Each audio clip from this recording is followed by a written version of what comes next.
नमस्कार। दैनिक पत्र पत्रिकाको संगालो कार्यक्रम अखबारमा स्वागत छ। म बाबुराम तिमेल सिन्हा। आज मिति 2080 साल साउन 19 गते शुक्रबार, साउन कृष्ण पक्ष तृतीया तिथि, तदनुसार अगस्त 4 सन् 2023, नेपाल सम्वत 1143।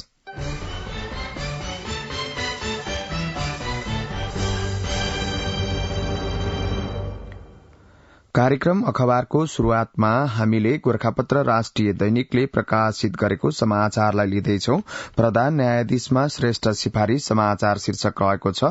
प्रधान न्यायाधीशमा सर्वोच्चका वरिष्ठतम न्यायाधीश विशुम्भर प्रसाद श्रेष्ठ सिफारिश हुनु भएको छ। संवैधानिक परिषदको बिहिबारको बैठकले वरिष्ठताका आधारमा श्रेष्ठलाई प्रधान न्यायाधीशमा सिफारिश गरेको हो।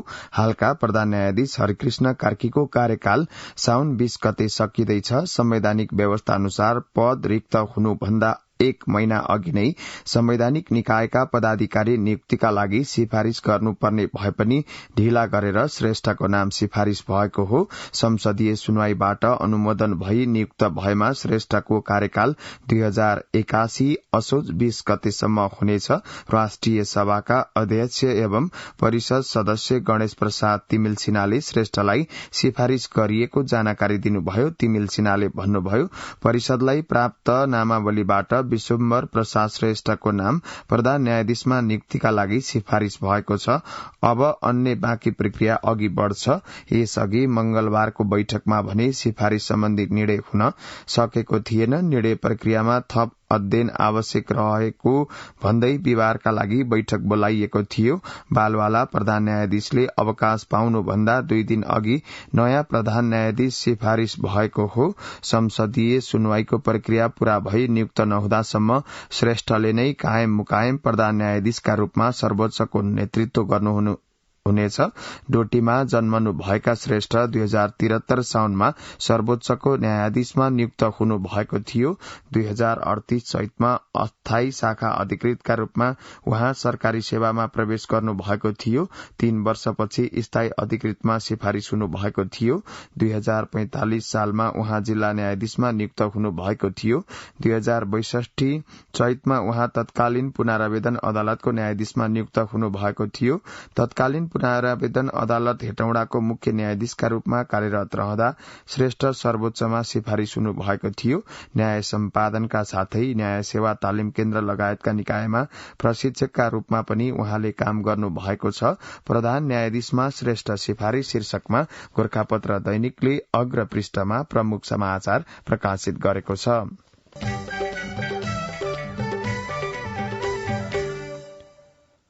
सुन प्रकरणमा उच्चस्तरीय छानबिन समिति आवश्यक छैन, गोरखापत्र दैनिकको अग्र पृष्ठको समाचार रहेको छ। सरकारले सुन तस्करी प्रकरणबारे उच्चस्तरीय छानबिन समिति गठन गर्न आवश्यक नरहेको प्रश्न पारेको छ। संचार तथा सूचना प्रविधि मन्त्रालयमा बिहिबार आयोजित पत्रकार सम्मेलनमा संचार तथा सूचना प्रविधि एवं सरकारका प्रवक्ता रेखा शर्माले सुन तस्करी प्रकरणबारे राजस्व अनुसन्धान विभागबाट प्रभावकारी रूपमा छानबिन भइरहेकाले उच्चस्तरीय समिति आवश्यक नभएको प्रश्न पार्नुभयो। उहाँले भन्नुभयो, प्रधानमन्त्री कार्यालय अन्तर्गतको राजस्व अनुसन्धान विभागले त्रिभुवन अन्तर्राष्ट्रिय विमानस्थलबाट बरामद भएको झण्डै 1.5 क्विन्टल सुनको विषयमा अनुसन्धान प्रक्रिया अगाडि बढ़िरहेको छ। यस प्रकरणमा पक्राउ परेका व्यक्तिमाथि अनुसन्धान भइरहेकाले अनुसन्धान प्रभावित हुन नदिन उच्चस्तरीय समिति आवश्यक छैन। सरकार भ्रष्टाचार, अनियमितता, तस्करी नियन्त्रण गर्न दृढ़तापूर्वक अघि बढ़िरहेको उल्लेख गर्दै उहाँले सरकारको संयन्त्र मार्फत प्रभावकारी अनुसन्धान गर्न सक्दैन भन्ने आशंका समेत नगर्न आग्रह गर्नुभयो। सुन प्रकरणमा उच्चस्तरीय छानबिन समिति आवश्यक छैन, गोरखापत्र दैनिकले अग्र पृष्ठमा प्रकाशित गरेको समाचार हो यो।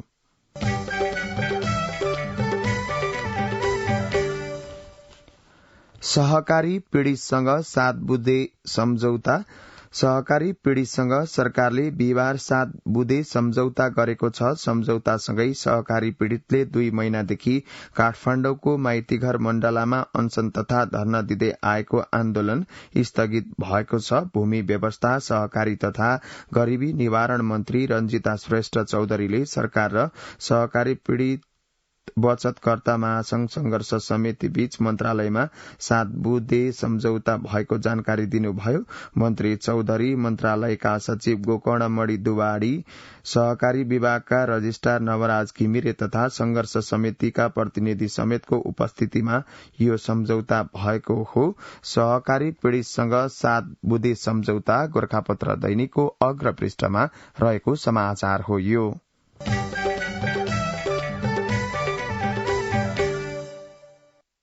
भारतले निर्यात रोक्नु अघिकै चामलमा समेत मूल्य वृद्धि, कान्तिपुर दैनिकले अग्र पृष्ठमा समाचार प्रकाशित गरेको छ। भारतले निर्यातमा प्रतिबन्ध लगाएको बहाना बनाउँदै व्यवसायीले पहिले नै आयात गरिसकेको चामल समेत मूल्य बढ़ाएर बेच्न थालेका छन्। भारतले बासमती बाहेक सबै खाले सेतो चामलको निर्यातमा प्रतिबन्ध लगाउने भनी साउन 4 मा गरेको निर्णयको फाइदा उठाउँदै उनीहरूले अचाकले मूल्य वृद्धि गरेका हुन्। वाणिज्य, आपूर्ति तथा उपभोक्ता संरक्षण विभागले गरेको अनुगमनमा समेत व्यवसायीले चामलमा अत्याधिक मूल्य बढ़ाइएको पाइएको छ। विभागका 3 टोलीले गत सोमबार 18वटा खुद्रा पसलमा अनुगमन गरेका थिए। त्यस क्रममा मसिनो चामल प्रति बोरा 20 देखि 25 किलो 100 रुपियाँ, मोटा चामल प्रति बोरा 150 देखि 200 रुपियाँसम्म मूल्य वृद्धि भएको पाइएको छ। भारतले निर्यात रोक्नु अघिकै चामलमा समेत मूल्य वृद्धि शीर्षकमा कान्तिपुर दैनिकले अग्र पृष्ठमा खबर प्रकाशित गरेको छ।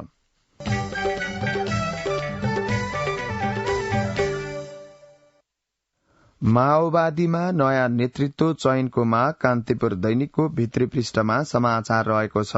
महाधिवेशन भएको 1.5 वर्षमै माओवादी भित्र नयाँ नेतृत्व चयनको माग उठेको छ। महाधिवेशनले तय गरेको कार्यदिशा प्रभावकारी रूपमा कार्यान्वयन नभएको र नेतृत्व कमजोर भएको तर्क गर्दै केन्द्रीय सदस्यहरूले विशेष महाधिवेशनबाट नेतृत्व परिवर्तन गर्नुपर्नेमा जोड़ दिनु भएको छ।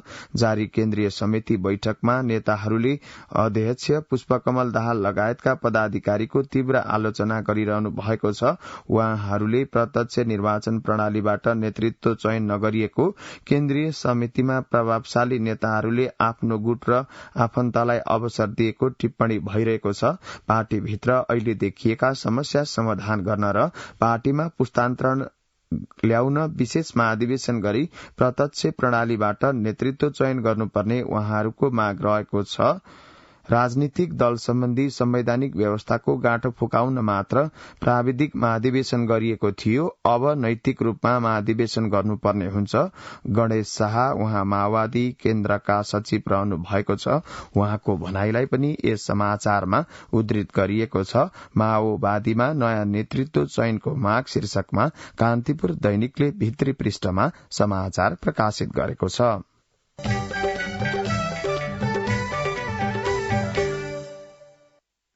माओवादी केन्द्रको बैठक, परिवारवाददेखि सुनकाण्डसम्मको आरोप शीर्षकमा राजधानी दैनिकले अग्र पृष्ठमा खबर प्रकाशित गरेको छ। नेपाल कम्युनिष्ट पार्टी माओवादी केन्द्रको केन्द्रीय समिति बैठकमा नेतृत्वको चर्को आलोचना भएको छ। पार्टी अध्यक्ष एवं प्रधानमन्त्री पुष्पकमल दाहाल प्रचण्ड, वरिष्ठ उपाध्यक्ष एवं गृहमन्त्री नारायण काजी श्रेष्ठ लगायतका नेतामाथि परिवारवादको आरोप लागेको छ। यस्तै केही नेतामाथि काण्डमा संलग्न रहेको र संरक्षण गरेको आरोप समेत बैठकमा लागेको छ। काठमाडौँको कमलादीमा बसेको दोस्रो दिन बिहिबारको बैठकमा आफ्नो सुझाव राख्दै केन्द्रीय सदस्यले पार्टी नेतृत्वको चर्को आलोचना गर्दै पार्टीलाई विधि विधान तथा नियम अनुसार सञ्चालन गर्नुपर्नेमा जोड़ दिएका छन्। माओवादी केन्द्रको बैठक, परिवारवाददेखि सुनकाण्डसम्मको आरोप शीर्षकमा राजधानी दैनिकले अग्र पृष्ठमा समाचार प्रकाशित गरेको छ।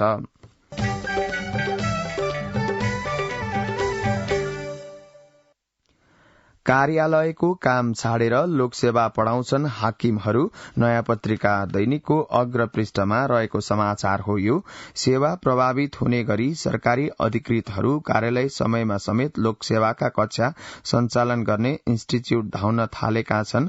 कामै नगरेर तथा विदा लिएर लोकसेवा तयारीको कक्षा लिन जाने सचिवसम्मका 70 अधिकृतलाई संघीय मामिला तथा सामान्य प्रशासन मन्त्रालयले स्पष्टीकरण सोधेको छ। उजुरी उजुरी परेपछि अख्तियार दुरूपयोग अनुसन्धान आयोगको निर्देशनमा मन्त्रालयले स्पष्टीकरण सोधेको हो। कार्यालयको काम र सेवा प्रवाहमा असर नपर्ने गरी मापदण्डका आधारमा स्वीकृति लिएर कार्यालय समय बाहिर यसरी पढ़ाउन पाउने व्यवस्था छ, तर अनुमति नलिई इन्स्टिच्यूटमा पढ़ाउनेहरूलाई मन्त्रालयले स्पष्टीकरण सोध्न तथा कारवाही गर्न सक्छ। अनुमति नलिई लोकसेवा कक्षा लिने कर्मचारी विरूद्ध 25 माघ 2079 अख्तियारमा उजुरी परेको थियो।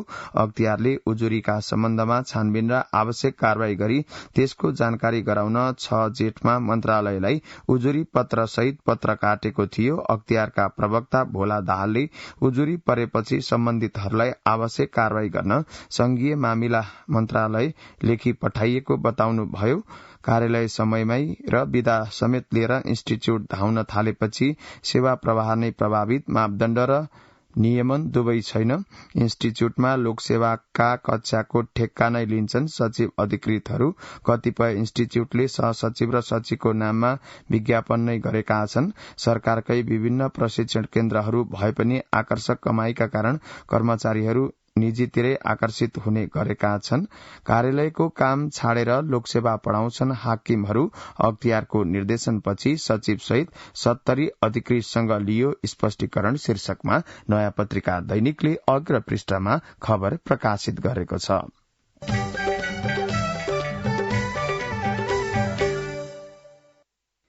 पासपोर्टको संकट टरो 3 महिनापछि थप पासपोर्ट आउँदै नयाँ पत्रिका दैनिकको अग्र पृष्ठमा समाचार रहेको छ।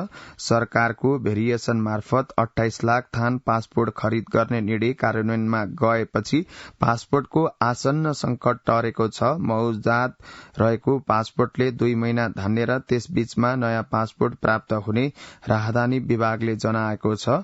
पासपोर्टको संकट टरो 3 महिनापछि थप पासपोर्ट आउँदै शीर्षकमा नयाँ पत्रिका दैनिकले अग्र पृष्ठमा खबर प्रकाशित गरेको छ।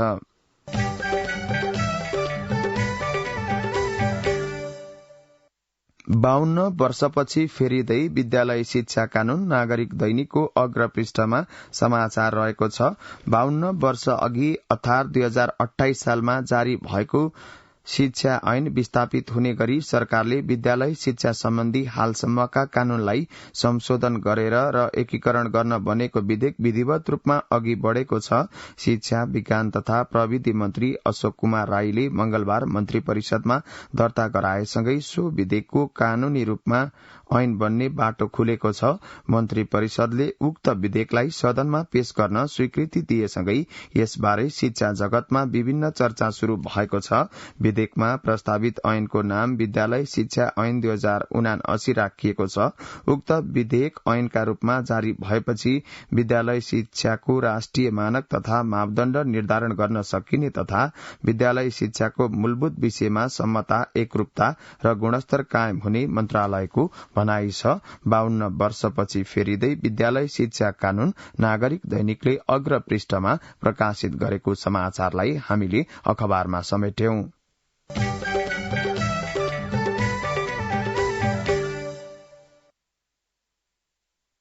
दावाको नक्कली नागरिकता सम्बन्धी प्रतिवेदन गृहमै गायब, गृहमन्त्रीज्यू प्रतिवेदन किन बेवास्ता शीर्षकमा नेपाल समाचार पत्रले अग्र पृष्ठमा खबर प्रकाशित गरेको छ। 100 किलो सुन तस्करीमा संलग्न दावा छिरिङ भनिने निमा तामाङले झुटो विवरण पेश गरेर लिएको नागरिकता खारेज गर्न जिल्ला प्रशासन कार्यालय काभ्रेपलाञ्चोकले 5 वर्ष अघि नै गृह मन्त्रालयमा पठाएको प्रतिवेदनको व्यवस्थाले दावालाई विभिन्न अपराधमा संलग्न हुन मनोबल बढ़ेको पुष्टि भएको छ। त्यति बेला नै दावाको नागरिकता खारेज गर्न गरिदिएको भए उनले नेपाली आवरणमा थप अपराध कर्म गर्न सक्दैनथे। तर दावा लगायतका तस्कर र माफियाको जालोमा रहेको प्रशासनले नागरिकता खारेज सम्बन्धी प्रतिवेदन थन्क्याइदिएपछि यस्तो अवस्था सिर्जना भएको हो, नेपाल समाचार पत्रले खबर प्रकाशित गरेको छ।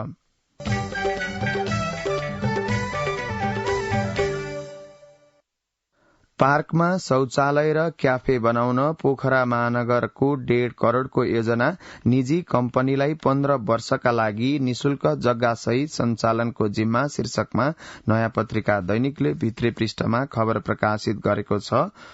पोखरा महानगरपालिकाले संस्थागत सामाजिक उत्तरदायित्व CSR को करिब 1.5 करोड़ खर्च गर्न बिचौलिया कम्पनीको सहारा लिएको छ। सूर्य नेपालले उपलब्ध गराएको CSR को 1 करोड़ 40 लाखबाट फेवातालको बीचमा रहेको तालबराई मन्दिर जाने चोक स्थित पार्कमा शौचालय निर्माणसँगै 15 वर्षसम्म चिया नास्ता पसल कफी क्याफे सञ्चालनको जिम्मा महानगरले एरोसान इस्टेनबल स्यानिटेशन नामक कम्पनीलाई दिएको छ। कुनै दायित्व नभएको तेस्रो पक्षलाई भित्र्याएर महानगरले सार्वजनिक जग्गामा निशुल्क निजी कम्पनीलाई सुम्पिएको छ।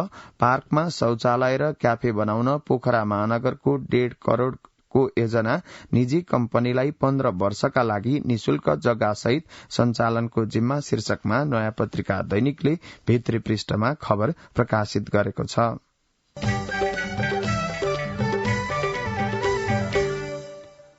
कार्यक्रम अखबारमा अब केही बेर विज्ञापन र सन्देश।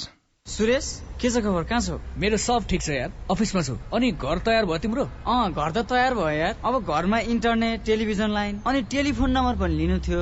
अब तिमी नै छौ यहाँ नेपालमा पाइने सुविधाको बारेमा जानकार भएको। म त 15 वर्ष भयो यार देशबाट टाढा भएको। सजेस्ट गर न यार, कुन राम्रो होला? इन्टरनेट, टेलिभिजन लाइन र टेलिफोन सेवाका लागि हो भने आँखा चिम्लेर नेपाल टेलिकमको fibre to the home FTTH सेवा लिहाल। तिमीलाई चाहिएको सबै सुविधा नेपाल टेलिकममा पाउँछौ। ढुक्क भएर लिँदा हुन्छ। ल गजब भएछ, मलाई चाहिएको सबै सुविधा एउटै फाइबरबाट पाउने भएको छ। थ्यांक यू यार। थ्यांक यू मलाई भन्दा नेपाल टेलिकमलाई भन, जनतालाई निरन्तर सेवा दिँदै आएको छ। नेपाल टेलिकम, राष्ट्रको सञ्चार। अब विभिन्न पत्र पत्रिकामा भएका बाँकी प्रसंग छोटकरीमा फैलिँदै आँखा पाक्ने रोग नागरिक दैनिकको भित्री पृष्ठमा प्रकाशित समाचार रहेको छ। कैलाली र कञ्चनपुरमा आँखा पाक्ने रोगको संक्रमण दिनानुदिन बढ्दै गएको छ। पछिल्लो 2 साता यता कैलाली र कञ्चनपुरमा आँखा पाक्ने रोगको संक्रमण बढ्दै गएको हो। आँखा पाक्ने रोगका कारण अहिले दैनिक सयौंको संख्यामा बिरामी आँखा उपचारका लागि अस्पताल पुग्ने गरेका छन्। फैलिँदै आँखा पाक्ने रोग नागरिक दैनिकले भित्री पृष्ठमा खबर प्रकाशित गरेको छ। त्यसैगरी यही पृष्ठमा धरानको खानेपानीमा कोलिफर्म शीर्षकको समाचार रहेको छ।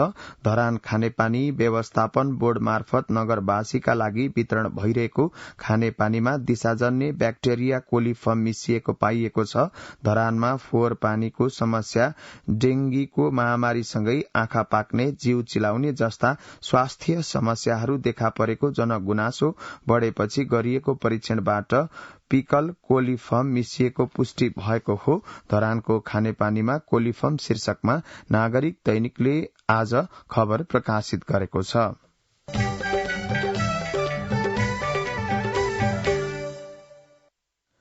तरकारी जोन कार्यक्रमले कृषक लाभान्वित गोर्खापत्र दैनिकको समाचार रहेको छ। पूर्वी नवलपरासीमा सञ्चालित तरकारी जोन कार्यक्रमले यहाँका कृषकहरू लाभान्वित भएका छन्। प्रधानमन्त्री कृषि आधुनिकीकरण परियोजना मार्फत नवलपुरका 3 स्थानीय तहका 16वटा ओडा समेटेर तरकारी जोन कार्यक्रम सञ्चालन गरिएको छ। तरकारी जोन कार्यक्रमले कृषक लाभान्वित शीर्षकमा गोर्खापत्र दैनिकले प्रकाशित गरेको समाचार हो।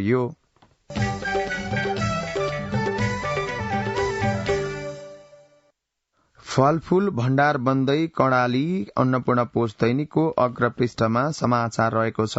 कर्णालीमा 2500 हेक्टर क्षेत्रफलमा फलफूल खेतीलाई विस्तार गर्न थालिएको छ। यसका लागि प्रदेशका सुर्खेत बाहेकका 9 जिल्ला छनौट गरिएको छ। प्रदेशका 9 जिल्लामा रहेका 20वटा स्थानीय तहमा स्याउ, सुन्तला, ओखर जस्ता फलफूल खेतीलाई 2600 हेक्टर क्षेत्रफलमा विस्तार गर्न थालिएको हो। फलफूल भण्डार बन्दै कर्णाली अन्नपूर्ण पोस्ट दैनिकले अग्र पृष्ठमा खबर प्रकाशित गरेको छ।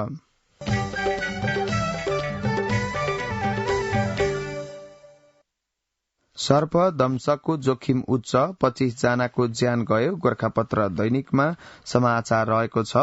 रूपन्देहीको तिलोत्तमा नगरपालिका 9 दक्षिण टोला निवासी 40 वर्षीय अम्बिका भूषाललाई साउन 1 गते घरभित्र पसेर सर्पले टोक्यो। त्यसको 1 हप्तापछि उहाँकी छोरी 14 वर्षीय पूजा भूषाललाई पनि सर्पले टोक्यो। उहाँलाई तत्कालै अस्पताल पुर्याइएकाले ज्यान जोगियो। रूपन्देहीको तिलोत्तमामा जस्तै तराईका जिल्लामा सर्पको टोकाई सर्पदंशका घटना धेरै बढ़ेका छन्। लुम्बिनी प्रदेशका 12 जिल्लामा गत आर्थिक वर्षको साउन महिनादेखि जेठ मसान्तसम्म 317 जनालाई सर्पले टोकेकोमा 25 जनाको मृत्यु भएको छ। लुम्बिनी प्रदेशका रूपन्देही, नवलपरासी, कपिलवस्तु, बर्दिया र बाँके जिल्लामा सर्पको टोकाई उच्च रहेको छ। सर्पदंशको जोखिम उच्च, 25 जनाको ज्यान गयो शीर्षकमा गोरखापत्र दैनिकले खबर प्रकाशित गरेको छ।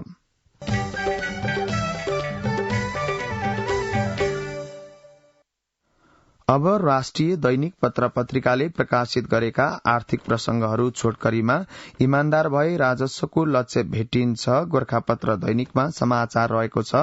अर्थमन्त्री डाक्टर प्रकाश शरण महतले सबैले इमान्दार भएर काम गरे राजस्वले लक्ष्य भेट्ने बताउनु भएको छ। सुक्खा बन्दरगाह वीरगंज र वीरगंज भन्सार कार्यालयको बिहिबार निरीक्षणका क्रममा डाक्टर महतले भन्सारमा हुने दुरूपयोगलाई कर्मचारीले गम्भीरतापूर्वक लिन समेत निर्देशन दिनु भएको छ।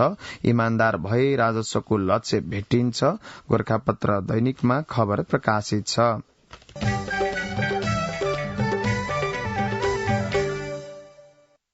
बिजुली बिक्री अनुमतिमा बैंकको समेत विवरण माग्दै भारत। आयोजनाको विवरण सहित बैंक तथा संचालकको विवरण पठाउँदा पनि भारतले दिएन अनुमति।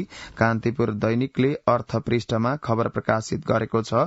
गएको मध्य जेठमा नेपाली समकक्षी सामु भारतीय प्रधानमन्त्रीले आगामी 10 वर्षमा 10,000 मेगावाट बिजुली लैजाने घोषणा गर्नु भएको थियो। भारत भ्रमणमा जानुभएका प्रधानमन्त्री पुष्पकमल दाहालसँगको संयुक्त पत्रकार सम्मेलनमा भारतीय प्रधानमन्त्री नरेन्द्र मोदीले नेपालबाट 10,000 मेगावाट बिजुली लैजाने र त्यसका लागि दीर्घकालीन सम्झौता भएको बताउनु भएको थियो, तर व्यवहारमा त्यसको कार्यान्वयन हुन जटिल देखिएको छ। बिजुली बिक्री अनुमतिमा बैंकको समेत विवरण माग्दै भारत। आयोजनाको विवरण सहित बैंक तथा संचालकको विवरण पठाउँदा पनि भारतले दिएन अनुमति शीर्षकमा आज कान्तिपुर दैनिकले समाचार प्रकाशित गरेको छ।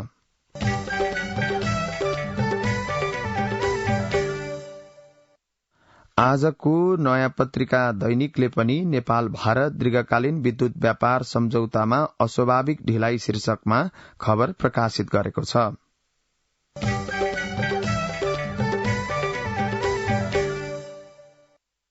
अन्डर बिलिङले कालो बजारीको त्रास अन्नपूर्ण पोस्ट दैनिकमा समाचार रहेको छ। पालुङटार नगरपालिका 9 मिरकोटकी सपना खत्री गोर्खा बजार भरि जिरा नपाएर खोज्दै एक मसला पसलमा पुग्नुभयो।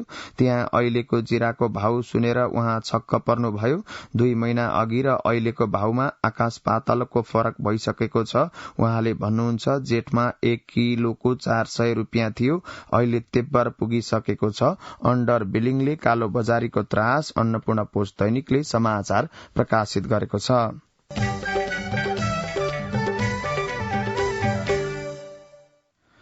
अब सम्पादकीय आजको गोरखापत्रले क्यान्सर उपचारमा सकस शीर्षकमा सम्पादकीय प्रकाशित गरेको छ। नागरिक दैनिकले अस्पतालको अव्यवस्था शीर्षकमा सम्पादकीय प्रकाशित गरेको छ। सुनकाण्ड अनुसन्धानमा सुनियोजित छलछाम शीर्षकमा कान्तिपुर दैनिकले सम्पादकीय प्रकाशित गरेको छ। शिक्षा ऐन ल्याउन विलम्ब नगर नेपाल समाचार पत्रको सम्पादकीय रहेको छ। राजधानी दैनिकले असजिलो नेपाली जीवनशैली शीर्षकमा सम्पादकीय प्रकाशित गरेको छ। प्रतिष्ठित बनोस् नेपालको राहदानी अन्नपूर्ण पोस्ट दैनिकको सम्पादकीय रहेको छ। रसियाको सेनामा पुगेकालाई फर्काऊ कारोबार दैनिकको सम्पादकीय रहेको छ। पत्र पत्रिकामा प्रकाशित यिनै प्रसंगहरूसँगै कार्यक्रम अखबारको निर्धारित समय सकिसकेको छ। प्रविधिमा साथ दिनुहुने राजु थापालाई धन्यवाद। यसपछि कार्यक्रम अन्तर्संवाद सुन्न सक्नुहुनेछ। हवस् त, नमस्कार।